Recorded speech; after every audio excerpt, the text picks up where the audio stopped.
Hey there, it's Jeff Luther, and you are diving into the podcast for the Service Business Blueprint. This is where I walk with you and help you unlock the secrets to building a thriving service-based business. We talk about everything from starting out to setting milestones in your company you didn't even know would exist. We'll cover entrepreneurship, personal growth, mindset, everything you need for success in your service-based business. You ready to build that blueprint?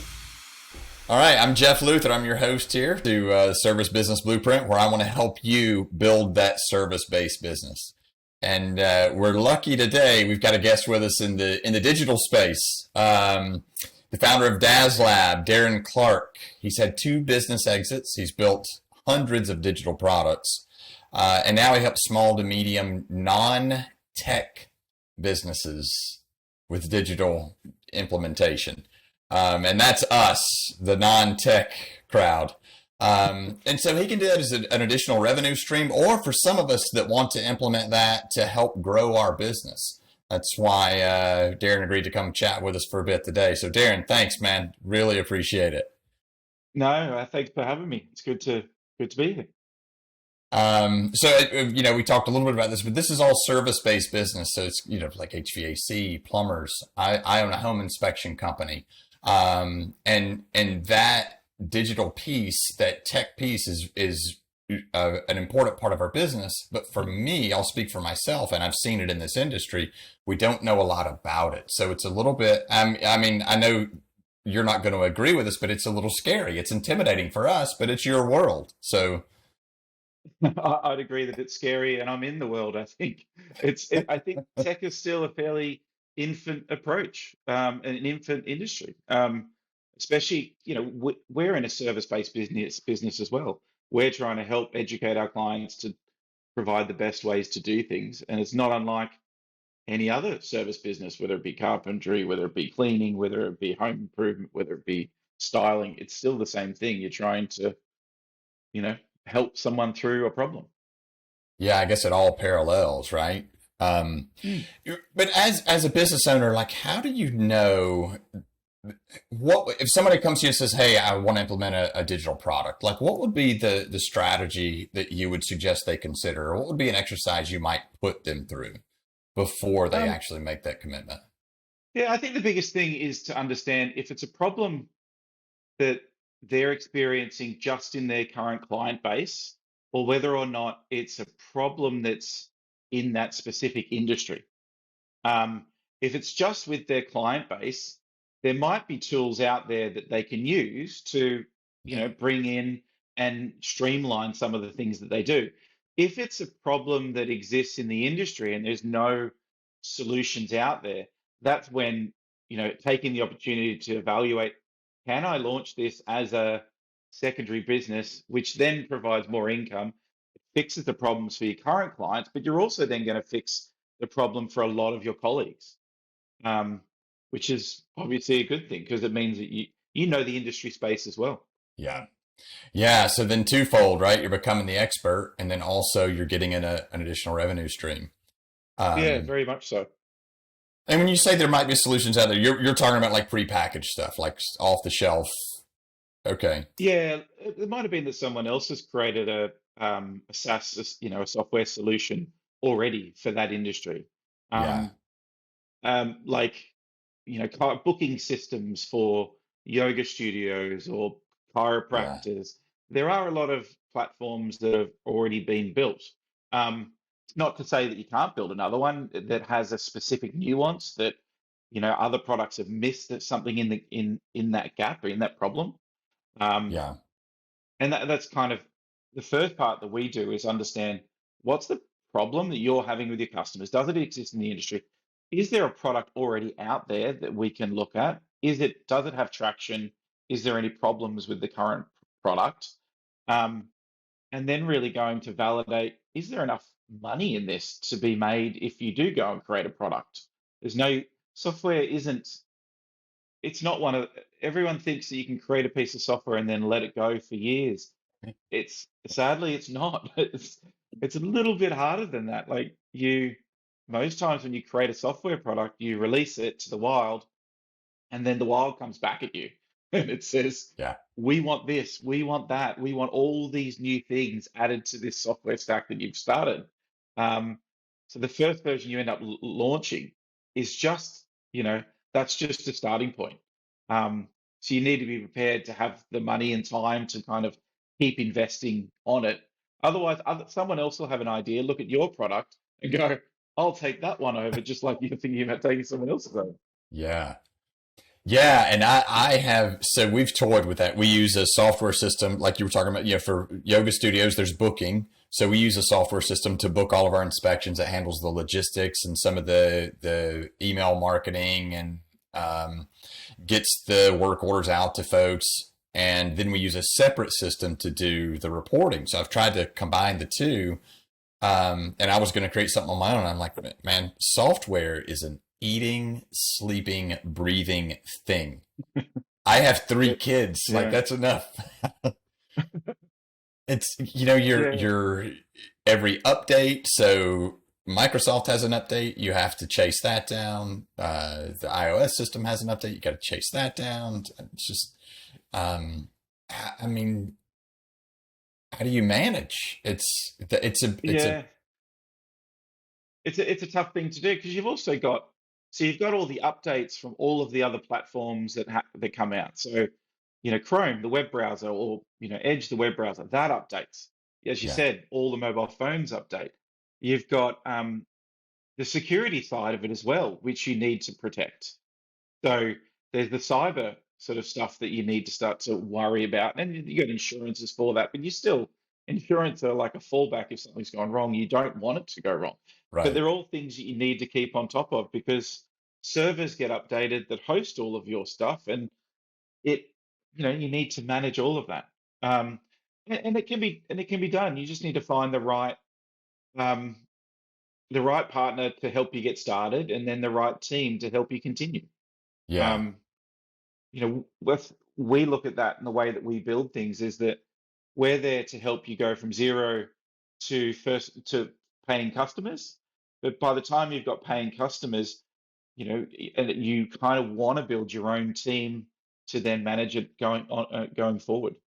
Um, and they're the team you need to have the right skills on, and being a non-tech person trying to know who to hire, that can be a tricky thing. And we try and do that with our businesses, that we try and educate our clients so that by the time we finish and launch the product, they understand how software development works, and they've been skilled up, and they know the type of people they need to bring into their team to manage it, for the rest of the time.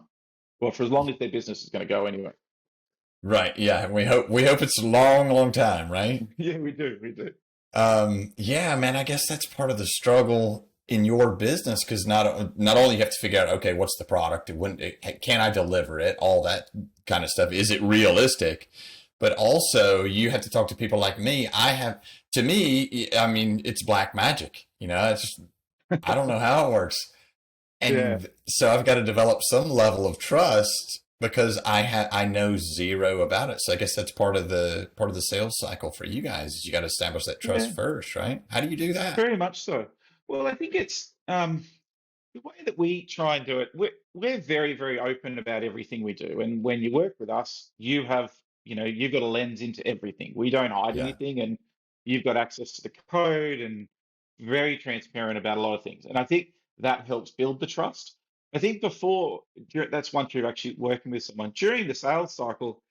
Um, for me, I've got to find analogies that work with the person that I'm talking to. Like if they understand how to build a home, for instance, you understand that you put your concrete down or your foundations, then you put your framing up, then you put your cables through, then you put your plumbing through, then you put your insulation, your yeah, drywall, the painting, the couches, and there's a set sort of sequence of events that most people are fairly familiar when it comes to with building a house, yeah, because you drive past houses being built all the time.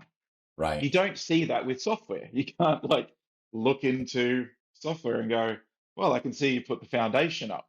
Um, and I suppose it's our job to kind of explain the first part of the work that we do is the foundation stuff, and the next part is the cabling, and the next part is this. Um, it's about just trying to find ways to describe what we do in a way that that our clients will possibly understand. And if we fail on one analogy, it's my job to try and find another one. Yeah, which can be tough, and I know from experience. So, like, I guess from your experience, you've done this hundreds of times. What kind of impact? So, like my business, we're about 3.5 million. Yep. What and that's revenue. That's just vanity, right? Really, the profit Yep. is what matters. But what kind of impact could a digital product have on? I consider my business small, like a small business. What kind of impact could a Yep. digital product have on my business?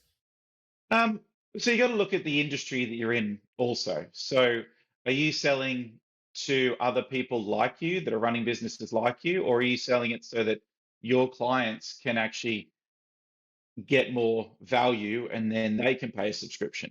Um, so it's kind of looking at it from both angles and evaluating how big is that market, how much, how many extra dollars do you think that they would spend for the value you're creating for them?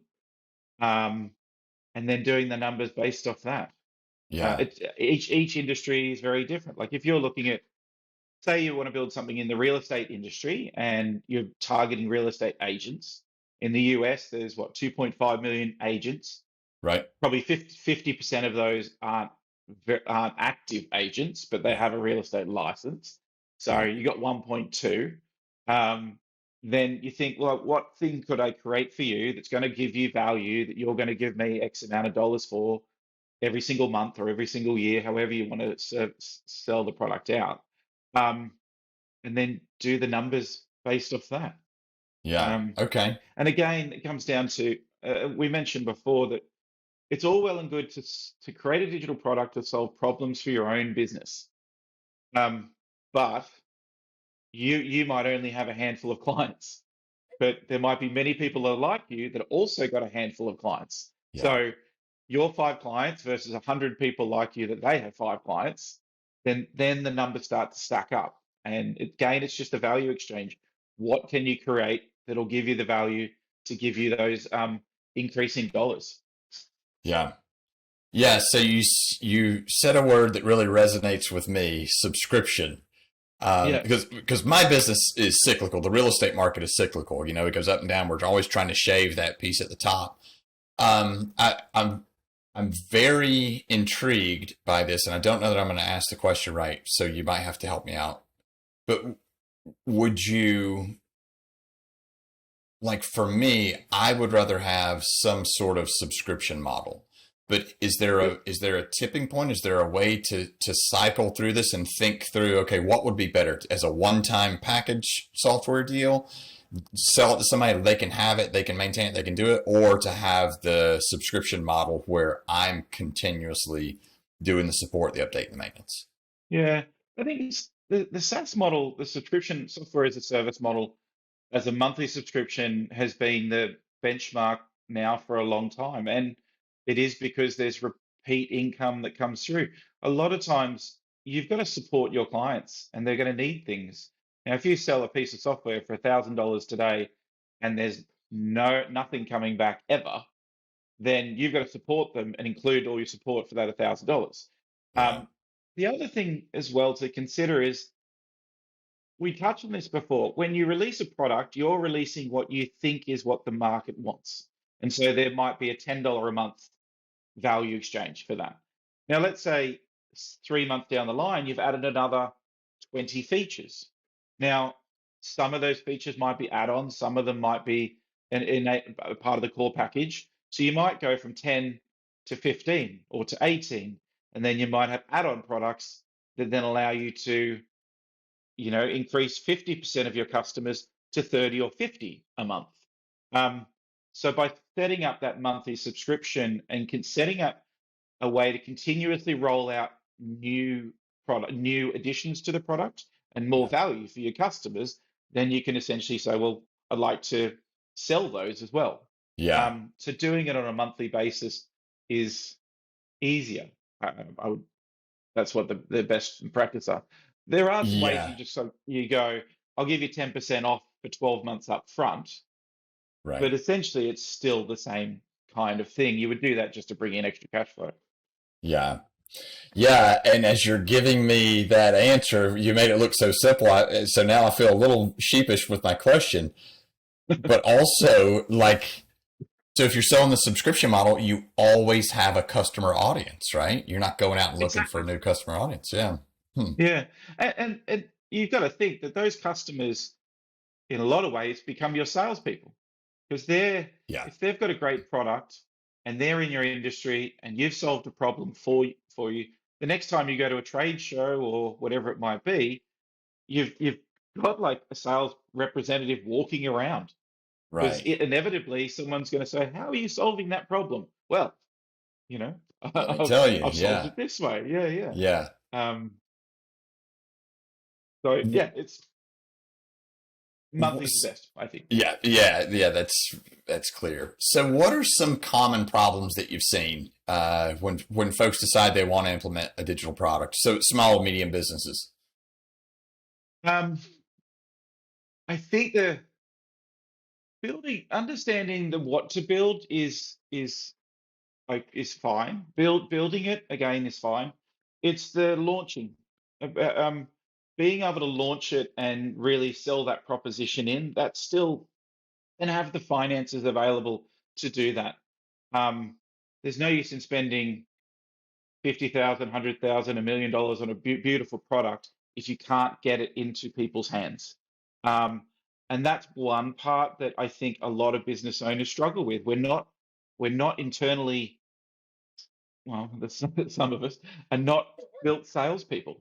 Sales and Yeah, marketing and telling everyone that my product is amazing, it's going to solve your problem is something that people do get a little bit sheepish of. yeah, And but I suppose you've got to think of it that in some ways, a whole lot of people are walking around frustrated.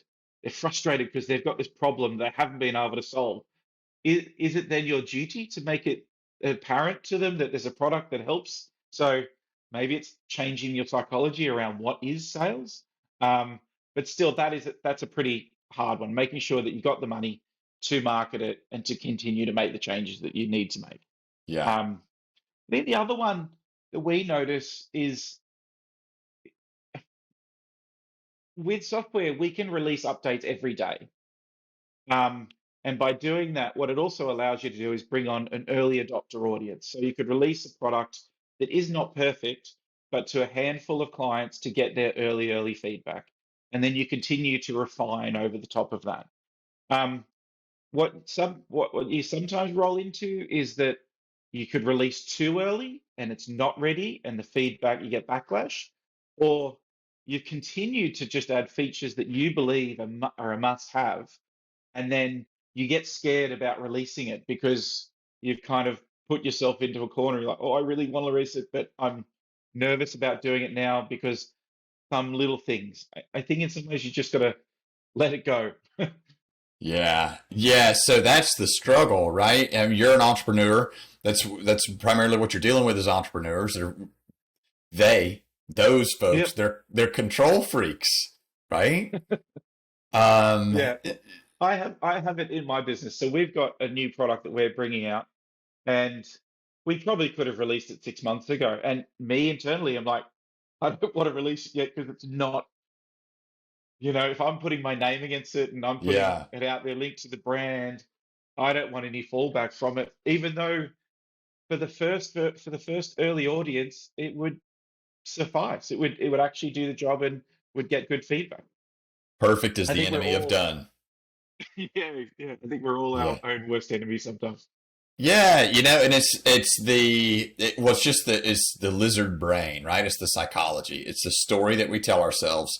Oh my God, this thing's going to be completely fucked up. It's all turning to shit. Everybody's going to hate me. It's going to be a mess. Yeah, and you tell yourself the worst story you could possibly Yeah, tell. So I do it too. It's a fight. Um, yeah. I mean, when do you?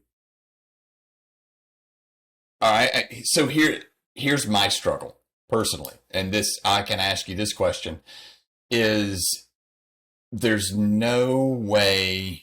in my mind, there's no way to manage the cost. Every time I've gone down this road, I have an Yeah. idea for software. I lay it out. Okay, well, what about this? What about this? Then we add this, then we add this. There's no way to get even a good ballpark or general idea of cost. How do you manage that with potential clients that come to you with a good idea for implementing something digital? That's it, it is tough. Um, and scope creep is a very Yeah, real thing. You don't sometimes you don't know until you've tested something. Um, we in our industry there was a huge push to do everything fixed quote, fixed timeline years ago, and it didn't. It was a very hard struggle. It didn't work, and because everything we do is new, yeah, it is hard to estimate because it's not like building a house. You know, it's easy to estimate putting up a whole lot of frames yep, because you've done 100 times. It's the same thing. But yeah, by and large, there are some amazing builders out there, and there is some custom stuff. I get that. But in software, a lot of things we do are different, and so we try and use frameworks that are similar. They're reliable and things we've used before. Um, Estimation is it's a hard thing. I think the way we work is we look at an estimate range that we shoot for, and we work backwards from that. And we say, well, look, we've got 20 weeks in this, and we try and go, well, 20 weeks, this is what we've agreed. Here are the must-haves, here are the nice-to-haves, and here are the wish list. And the way you go about it is you build the must-haves first, and then you come back and you build the nice-to-haves and the wish list later, and try and keep a budget. Some clients don't. The budget isn't as important as getting the final product. They want the final product, and the budget is less of a concern. So yeah, it depends on your own perspective. I have noticed though that if you have a business that is doing well and it has good cash flow and it has good income, the money that's spent into it is less of an issue because you realize that what you're building is an asset. You're effectively building another, revenue generation screen, yeah, yep, generation asset. And so of course you don't want it to blow out 5 times, but at the same time, still an asset that you're building. Um, but if you're newer in the business cycle and you have less income coming through and your cash flow is not as good, then obviously, understanding the cost of a product is going to be a lot more important. yeah, But estimation is hard. Scope creep is even harder. yeah, Managing, trying to keep a hold of scope creep from both sides as well. As a team that wants to build software, we want to make it the best we can, and so we suggest things that are needed. But some clients also they want things the way they want them, and so right. sometimes you got to pair clients back. No, can we not? No, we're not building this. We would like to be able to launch this. We can't build this feature because of we want to get this to a Yeah. point the public can use it. Yeah, let's get this thing on the road first. Then we'll Yeah. start adding all the stuff in. Yeah, let's get Um, some income coming from it first, and all feel good that there's more income, and then yeah, feel good about spending on something that has an income coming in. yeah. Um, okay, so how does somebody like me, non-tech, how does a non-tech give us some insider tips here, right? How does a non-tech business owner, how do I talk to somebody like you? So I'm scared, I'm intimidated, I don't know anything about the digital space. Yep. What are some pointers you could give our audience for talking to somebody like you? I would say talk to a couple of us and talk Okay. to different ranges. So look for a pure offshore agency, look for a pure onshore agency, talk to freelance software developers, talk to several people that build it in different ways, because it's really around finding someone that you're going to be happy working with. You've got to find that you're happy working in their process. Right. Um, Before that, you've got to sit down and understand it's all around the problem. What is the problem? You've got to kind of understand what the problem is and be able to articulate that too. And cut and find those agencies or find those developers and say, look, I think there's a problem in this. I'm not sure how to bring it to life yet. That's why I'm reaching out to you. I need you to give me a reverse, like we call it a reverse brief. And our job is to give you back a process that says, you've just told us a problem. We'll then show you the steps it'll take to create this. And you've got to, be happy with those steps or not, or find someone else that you're happy with. Yeah. Um, the other thing I would look for is to look at competitors or look at other products that are doing something similar. It might be in your industry or it might be in another industry. And you say, Okay. well, here is one product out there that I like the way that it works for that industry, and I like the way it services something about their client base. It provides ABC. I'd like to do that something similar in my industry, that this is my problem and this is how I want to deliver the solution. Less around the solution, but more around the value. Got it. Okay. Um, all right. So I own a home inspection business, right? Yep. And so our inspectors, we go in, do the inspection on the house. Our inspectors generally don't want the client there until the end, Okay. where they're done with Yep. everything. So, and I'm trying to draw a parallel here. I'm interested to know, how do you and your team, how do you like to communicate when this whole process is going on? Because from my experience, the client's always firing over, a bullet point every hour. What's Yeah. ideal? What's that cadence like? Oh, for us, it doesn't matter. It's about we open up all of our channels, whether it's email, whether it's through Slack, whether it's through phone calls. It doesn't really matter. Um, the we usually set up weekly meetings, and there's other things that we do just to make sure that you can send as much information to us as you like in any format. It's a service job. Our job is Yeah. to serve. So we're here to accommodate. We don't want to force you to do stuff that you're not going to like because you won't do it. Um, so we've got tools that we use, and we make our team use them because it's great for our process, and we want to use them, but doesn't mean that we force our clients to come in to use those. Yeah. Um, as home inspectors, do you like when you record things? Is there apps that you use to record? Do you then take videos? Do you use AI to then compare the last time you did an inspection compared to this one? Um, where are the problems in your space? Those are all great ideas. We use a digital product. It takes photos. It's almost like a checklist style Yep. system. So it's repetitive, and we use boilerplate language. AI would be a great tool to help soften that up a little bit and change it up, because every situation is unique and we treat them all like they're the same. But that's a big gap in our Mm, business. Not a big gap, a big opportunity, because the gap, it's always been that way, but AI has never really been part of it. But now I think that would be huge for us. mm. Do you Just use have it. video much other We than don't. photos and checklists? We don't. Um, and for no reason other than we haven't made that leap to do it. And I Yeah. think I think video would be good. But I also know a lot of times too that it's just the nature of the person, the personality that does the home inspections. They don't like to hear themselves talk, so they don't like video. It's Fair enough. yeah, they're Fair a little enough. bit reluctant to do it. Yeah. And video would Sometimes, require that narrative. well, I suppose in some ways it would require the narrative, but you could get around that by having a video. You could put an annotation to the video. It just converts the voice to text. So it records a text bit at the certain stage in the video. So it doesn't have the person's voice. They've just got the camera, and you're just seeing the label that comes out against a segment. Yeah.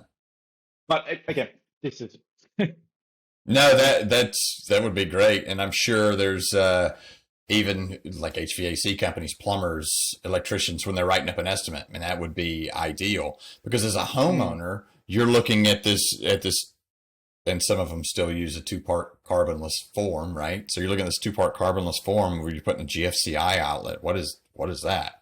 Oh, the receptacle, the thing I plugged my hair dryer into. Okay, now I know. right.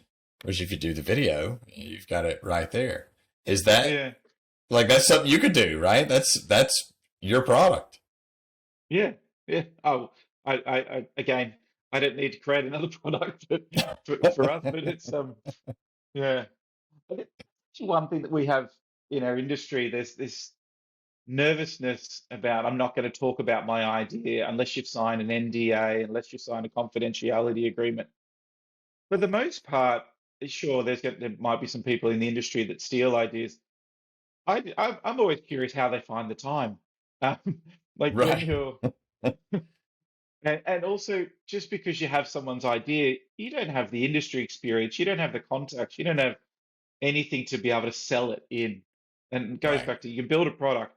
If you can't sell it in, it's never going to get anywhere. So Yeah. I being being very shy about your product idea.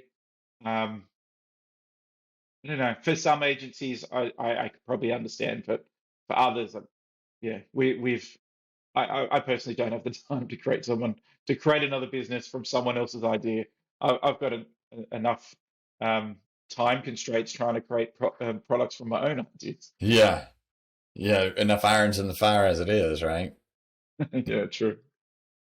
Um, any suggestions that you would give folks when they finally selected a company to work with? They've got the idea, Yep, they've got the product, now they found someone to work with. yep. In terms of contracts, time frame, anything like that that would be helpful? I think time frame is something that i every project is going to be different. How long it will take. Things like IP ownership, who owns the software? That's a really big thing. There's no point in building a piece of software if all of a sudden you discover you're in a shared ownership type of situation. Um, if you're paying someone, like why would you pay someone to build a house if they're living in it with you? It doesn't make Right. sense. Um, so IP ownership is a huge thing. Um, access to the code, access to the asset that you're actually paying for is a Yeah. massive thing. Um, so many times we see people like in our industry that you hear they've paid for a piece of software, but they don't have the code itself, which is not good.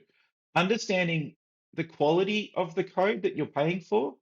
I know that it's a bit of a dark art, but there are code analysis platforms out there that can at least provide reports or find a third party um, person that can also come in and look at the code that someone has built. Um, be very clear with payment terms, whatever the payment terms are and what's included. If it's a weekly dynamic rate, if it's a fixed contract, if it's progress payments, if it's milestone, every company will have a different way that they want to get paid. Um, that has to be really crystal clear. Yeah. Um, and yeah, I think they're the main ones. Just under scope, payment schedule, IP ownership, access to the code that you paid for. Yeah. Now this is gonna date me, but we had an issue probably 15 or 16 years ago. We were using just a packaged product that someone would support. And when we switched to go to a new product for our front office scheduling, we didn't have access to the data. So Oh, yeah, yeah, had that no idea. that's problematic. Yeah. Yeah. I think Yeah. that's I think that's quite important. I think data comes with IP ownership as well. Factoring in things like hosting costs would be also really Oh yeah. important earlier on. Yeah. Who's it's your hosting, it's your data. Make sure you have the keys. Make sure Yeah. that someone can't take the keys away from you, but you've got to make sure you've got access to it. Yeah. Um, if you are migrating from one system to another, and this even goes for like a website, if you have a website that's been built and it's getting SEO traffic and you hire someone to build in a new version of the website, you got to make sure that that SEO traffic comes over. If Oh you're building a digital platform and you've got data for all of the users in there and past yeah. whatever the stats are, it's got to be known to migrate all of those over. Yeah. Yeah, those are the things you don't think about until you actually get to the finish line, right? Oh, well, I just Yeah, assumed. I think it's something most agencies or developers should be able to ask earlier on in the schedule. Yeah. Um, this is this actually has been great for me. I feel like I kind of hijacked this whole thing with my own personal questions. Um, That's all good. how do we get in touch with you? If this resonates with anybody out there, how do they get in touch with you guys? Um, the easiest way is just to go to dazlab.global, is our website, and there's ways to read more about what we do, and to reach out through there. Or you can just get me at Darren@dazlab.global is another way. Okay. We do have a quiz that we have on the website for those that are interested in building a software product, and it's more of a quiz to go, am I ready to build a software product? That's just at dazlab.global/quiz. Okay. And Any of and those two methods. that would help me figure out if that's what I want to do or not.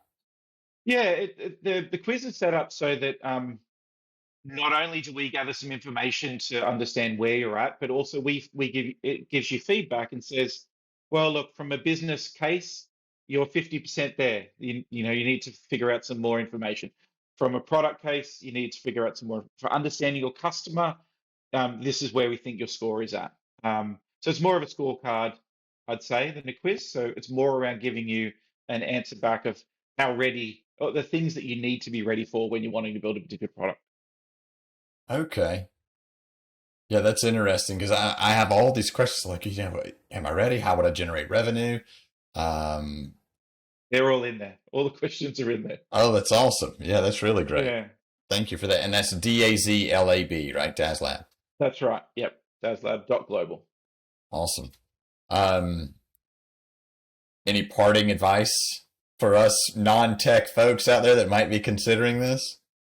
Um, I would, if you've got an idea, I would talk about it. I would speak to your current customers, see if it'll Yeah, help them. Speak to your current team. Would it help them? And if majority of the answers are yes, then I would act. There's no cost in talking to agencies to understand, can it be done, how much it would cost, how long it would take. You don't have to execute on it, but at yeah, least then it will give you enough insights to go one step down the road. Um, yeah, you're better off to know. I think that in sales, if someone tells you no, what is this? You call them a legend because at least you've got an answer. yeah, Same with building a software product. Get down that next step, at least you get an answer.